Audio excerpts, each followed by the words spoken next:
तो आपका Sanjay Khan chemistry class में फिर से स्वागत है। इलेक्ट्रोकेमिस्ट्री के एक और नए पार्ट इलेक्ट्रोकेमिस्ट्री के पार्ट 7 में आज हम कोलराउस का नियम और उसके अनुप्रयोग को डिस्कस करने जा रहे हैं। आपको हम बता दें, कोलराउस का नियम बोर्ड एग्जाम के लिए बहुत ज़्यादा इम्पोर्टेंट है। कोलराउस का नियम बोर्ड एग्जाम में 2 मार्क्स का आएगा, या तो इसका नियम आएगा, नहीं तो इसके अंक यानी न्यूमेरिकल क्वेश्चन आएंगे। आप देखिए कोलराउस का नियम। इस नियम के अनुसार किसी विद्युत अपघट्ट की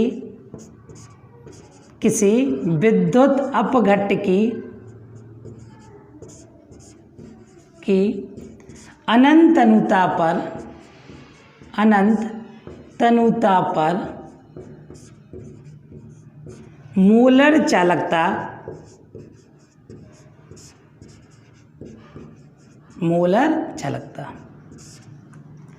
अनंत तनुता पर मोलर चालकता के बारे में हम इलेक्ट्रोकेमिस्ट्री के पार्ट 6 में डिस्कस कर चुके हैं।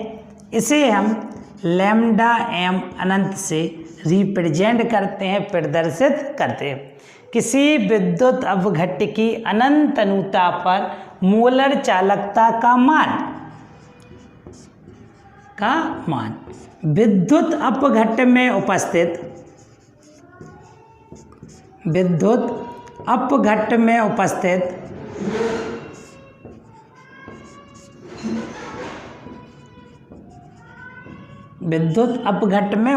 विद्युत अपघट्ट में क्या उपस्थित होगा?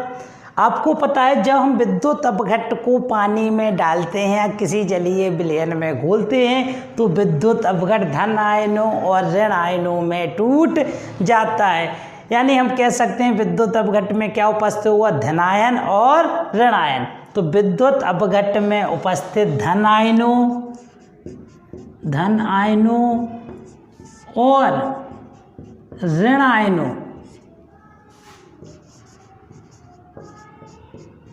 आयनों की मोलर आयनिक चालकताओं के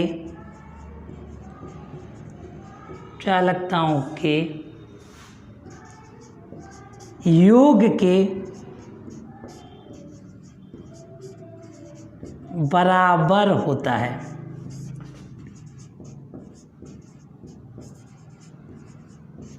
फिर से देखें आप कोलराउस का नियम। इस नियम के अनुसार किसी विद्युत अपघट्ट की, कोई भी विद्युत अपघट्ट ले रहे हैं, किसी विद्युत अपघट्ट की अनंत तनुता पर मोलर चालकता का मान विद्युत अपघट्ट में उपस्थित क्या उपस्थित होगा? एक तो धन आयन उपस्थित होंगे और ऋण आयन होंगे। विद्युत अपघट्ट में उपस्थित धन आयनों और ऋण आयनों की मोलर आयनिक चालकताओं के योग के बराबर होता है। इसके लिए हम इसका व्यंजक बनाएं तो इसका व्यंजक बनेगा अनंत तनुता पर मोलर चालकता, लैम्डा एम अनंत। ये बराबर होगा धन आयन की मोलर आयनिक चालकता प्लस ऋण आयन की मोलर आयनिक चालकता, और तनुता कैसी है इनकी? अनंत। धन आयन की मोलर आयनिक चालकता और ऋण आयन की मोलर आयनिक चालकता के योग के बराबर क्या होती है? अनंत तनुता पर मोलर चालकता। यहाँ लिखते हैं B प्लस V माइनस। अब बात आती है B प्लस और B माइनस क्या होते हैं, तो ध्यान से देखना। B प्लस होता है धन आयनों की संख्या,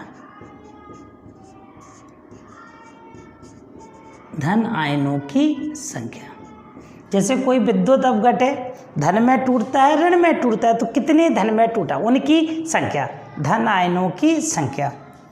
V माइनस होती है ऋण आयनों की संख्या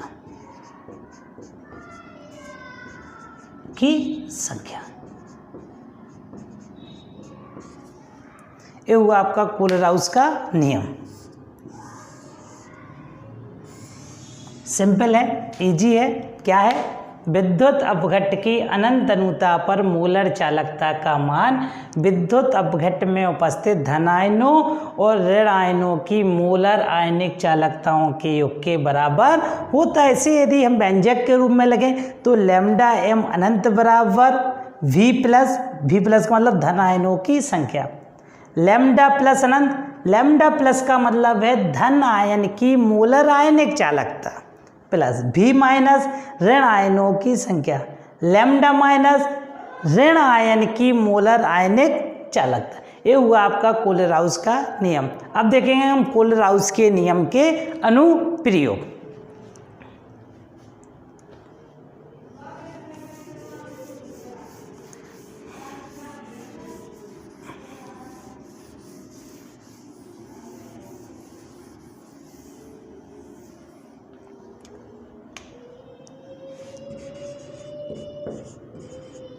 कोलराउस के नियम के अनुप्रयोग।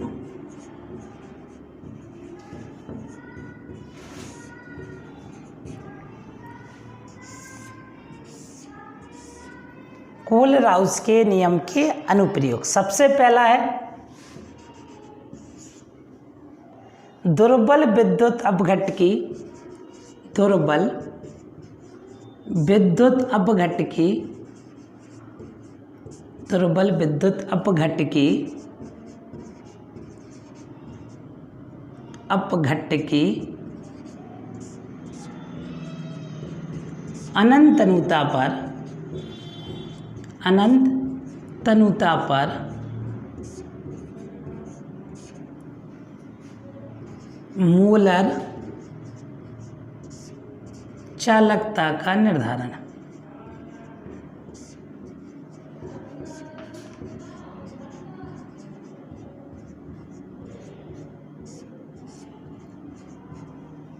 दुर्बल विद्युत अपघट्ट की अनंत अनुता पर मोलर चालकता का निर्धारण।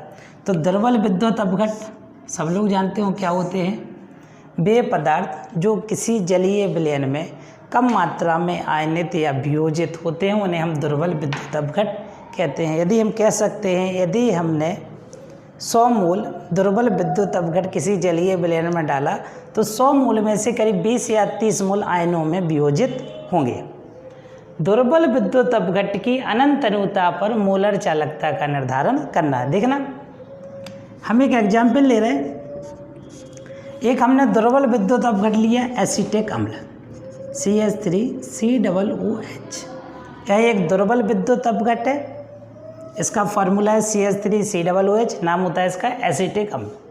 जब एसीटिक अम्ल को हम पानी में घोलेंगे, किसी विलयन में घोलेंगे तो यह धन और ऋण आयनों में टूट जाएगा।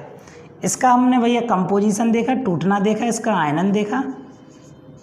यह एसीटिक अम्ल ये टूटा, धन आयन में टूटा, धन आयन H+, अम्ल है ना H+ देगा, ऋण आयन में टूटेगा CH3COO-, एसीटेट आयन, ये मूलक होता है एसीटेट आयन, H+ में टूटा, अम्ल है H+ में टूट गया। अब हमें इसकी अनंत अनुता पर मोलर चालकता का निर्धारण करना है। तो इसकी अनंत अनुता पर मोलर चालकता लिखें हम, किसकी निकाल रहे हैं हम, एसीटिक अम्ल की। तो यह हुआ एसीटिक अम्ल की अनंत अनुता पर मोलर चालकता बराबर होगी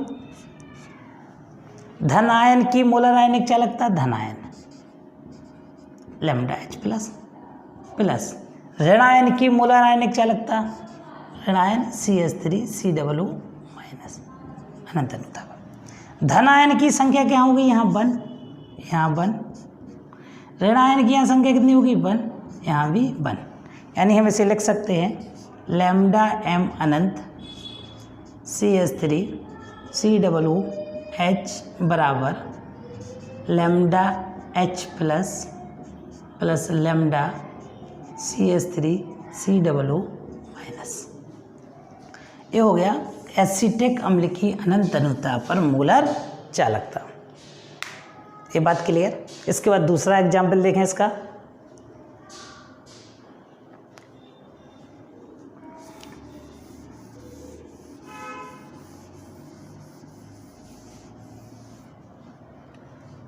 दूसरा एग्जाम्पल ले रहे हैं हम,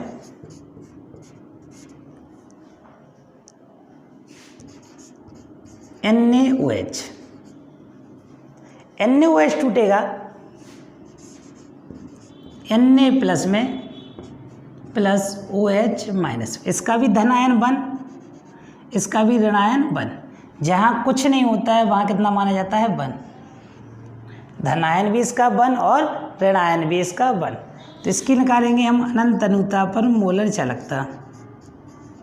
तो NaOH की अनंत अनुता पर मोलर चालकता बराबर होगी, धन आयनों की संख्या 1 है, लिखेंगे नहीं, धन आयनों की मोलर आयनिक चालकता प्लस ऋण आयनों की संख्या 1 है, लिखेंगे नहीं, इंटू ऋण आयनों की मोलर आयनिक चालकता।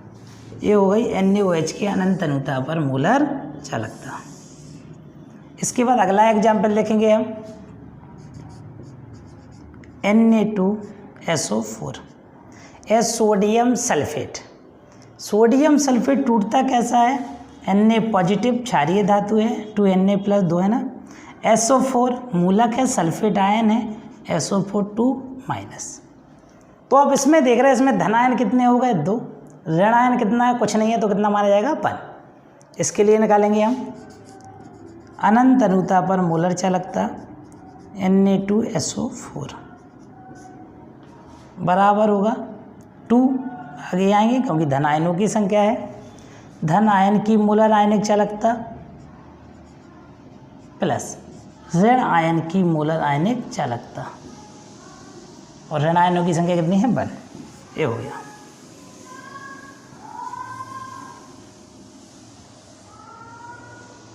इसके बाद अगला एग्जाम्पल देखेंगे, बेरियम हाइड्रोक्साइड। बेरियम हाइड्रोक्साइड टूटेगा Ba2 प्लस में और OH माइनस में, क्योंकि हाइड्रोक्साइड है, ये भी ये मूलक है और ये कैसा होता है, ऋणात्मक मूलक है। तो ये टूटा Ba2 plus plus 2 OH minus, तो धनायन कितने हुए 1 और ऋणायन कितने हुए 2। तो अनंत अनुता पर मोलर चालकता किसकी, BaOH का होल ट्वाइस। 2 कोष्टक हैं तो यहाँ भैया बड़ा वाला कोष्टक लगा दो, देखने में अच्छा लगेगा। बराबर होगी, धनायन कितना है 1, 1 लिखेंगे नहीं, तो धनायन की मोलर चालकता, मोलर आयनिक चालकता प्लस ऋणायन की, लेकिन ऋणायनों की संख्या कितनी है 2, तो पहले 2 लगेंगे, फिर ऋणायन की मोलर आयनिक चालकता। ये हो गई बेरियम हाइड्रोक्साइड। इसके बाद एक और एग्जाम्पल देखेंगे, वो लास्ट Al2SO4 का होल थ्राइज। ये होता है एल्यूमिनियम सल्फेट, Al2SO4 का होल थ्राइज, इसका नाम होता है एल्यूमिनियम सल्फेट। ए टूटेगा, सल्फेट एक मूलक है, नेगेटिव पार्ट में टूटता है, एल्यूमिनियम धातु है, पॉजिटिव होगी। तो सबको पता है एल्यूमिनियम की वैलेंसी होगी 3+, 3+ ही होती है। कितने एल्यूमिनियम है 2, 2Al3+ प्लस सबको पता है SO4 की वैलेंसी कितनी होती है, मूलक है, SO4 कितना होता है हम यहाँ बता चुके 2 माइनस, SO4 2 माइनस कितने हैं भैया इसके 3 SO4। तो यहाँ देखना आप लोग, धन आयन कितने मिले हमें 2 और ऋण आयन कितने मिले 3। इसके लिए निकाले हम अनंत अनुता पर मोलर चालकता। तो इसकी अनंत अनुता पर मोलर चालकता, बड़ा वाला ब्रैकेट लगाओ, Al2SO4 का होल थ्राइज बराबर होगी धनायनों की संख्या 2 प्लस धन आयन की मोलर आयनिक चालकता प्लस ऋण आयनों की संख्या 3, ऋण आयनों की मोलर आयनिक चालकता। ये हो गई आपकी SO4 की अनंत अनुता पर मोलर चालकता। यानी हम कोलर-राउस के नियम के द्वारा विद्युत अपघट्ट की अनंत अनुताओं पर मोलर चालकताओं का निर्धारण कर सकते। होगा इसके 4-5 एग्जाम्पल। इसका दूसरा अनुप्रयोग देखें, सिंपल है, साफ करे से।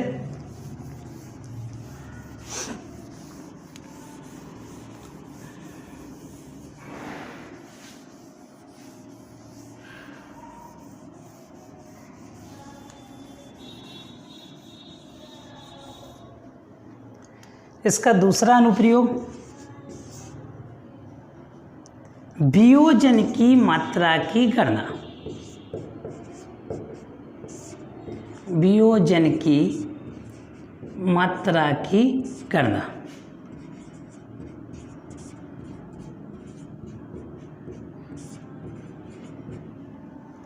वियोजन की मात्रा की गणना। वियोजन की मात्रा को हम अल्फा से रिप्रेजेंट करते हैं। क्या होती है वियोजन की मात्रा? किसी भी सांद्रता पर मोलर चालकता का मान। मोलर चालकता लैम्डा m, किसी भी सांद्रता माने C, किसी भी सांद्रता पर मोलर चालकता का मान और अनंत तनुता पर मोलर चालकता के मान के अनुपात को वियोजन की मात्रा कहते हैं। इसे अल्फा से रिप्रेजेंट करते हैं। दोबारा से समझिए, किसी भी सांद्रता पर, इसका क्या मतलब है? जब हम अनंत तनुता पर मोलर चालकता आपको बता रहे थे, उस समय आयतन कितना कर रहे थे? हम अनंत कर रहे थे और सांद्रता कितनी हो रही थी? शून्य हो रही थी। तो जो मोलर चालकता निकल रही थी वो कैसी निकल रही थी? अधिकतम। उसे कहेंगे हम अनंत तनुता पर मोलर चालकता। अब हम कह रहे हैं सांद्रता हम शून्य नहीं ले रहे, कोई भी सांद्रता ले रहे हैं, ठीक है, कुछ भी सांद्रता ले रहे हैं। तो किसी भी सांद्रता पर मोलर चालकता का मान और अनंत तनुता पर मोलर चालकता के मान के अनुपात को, ये जो बटे वाली लाइन है से बोलते हैं अनुपात, के अनुपात को वियोजन की मात्रा कहते हैं। इसे अल्फा से रिप्रेजेंट करते हैं। ठीक है, ये बात क्लियर। इसके बाद देखेंगे हम दुर्बल विद्युत अपघट्टों का आयनन स्थिरांक ज्ञात करना, यानी कोलराउस के नियम का तीसरा अनुप्रयोग। आप यहाँ देख लें, यहाँ नीचे ही देख लें आप।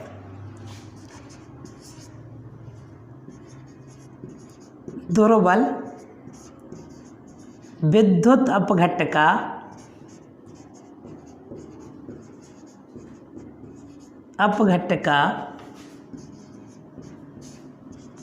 आयनन स्थिरांक ज्ञात करना।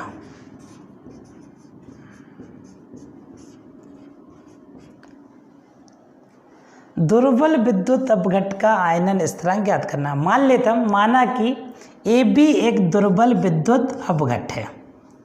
AB कैसा? एक दुर्बल विद्युत अपघट्ट है जिसका वियोजन की मात्रा यानी आयनन की मात्रा अल्फा है। आयनन की मात्रा कितनी है? अल्फा है। ठीक है, AB एक दुर्बल विद्युत अपघट्ट है तो ये टूटेगा। यहाँ देख लें आप लोग, AB एक दुर्बल विद्युत अपघट्ट है, ये टूटेगा धन आयनों में और ऋण आयनों में। तो ये टूटा A प्लस में और B माइनस में। मान ले जो AB की प्रारंभिक सांद्रता दी है वो कितनी दी है? A मोल, यानी 1 मोल। कितनी है? 1 मोल। A0 जब नहीं बना, A0 ये कब होगा? प्रारंभ में। T समय बाद या कुछ समय बाद वियोजन हुआ, यानी AB टूटा A प्लस में B माइनस में। तो वियोजन की मात्रा कितनी है? अल्फा वो अल्फा। तो ये किस में से टूटा?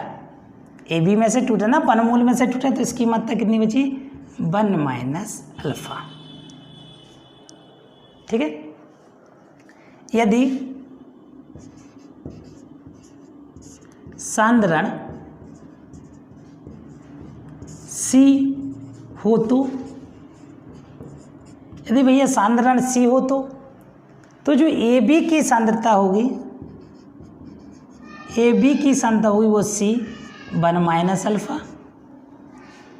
A प्लस की सांद्रता होगी C अल्फा। B माइनस की सांद्रता होगी C अल्फा। यहाँ लगा दो आप द्रव अनुपाती क्रिया का नियम। तो द्रव अनुपाती क्रिया का नियम क्या होता है? K A बराबर, K क्या होगा? आयनन स्थिरांक। K बराबर होगा उत्पादों का सक्रिय द्रव्यमान, उत्पादों का सक्रिय द्रव्यमान, यानी A प्लस की सांद्रता, दूसरा उत्पाद है B माइनस की सांद्रता, बटे अभिकारक का सक्रिय द्रव्यमान A बी। ठीक है, ध्यान से देखना, इसे हम रफ कर रहे हैं।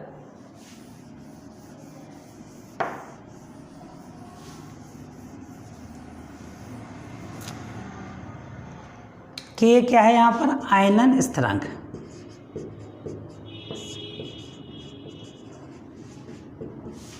इसी की वैल्यू निकालने हमें के की। ए प्लस की संख्या कितनी निकली, C alpha into B minus की भी सी अल्फा, ए बी की कितनी है सी 1 माइनस अल्फा। तो एक सी से एक सी कैंसिल हो गया, तो के बचा C alpha square 1 minus alpha.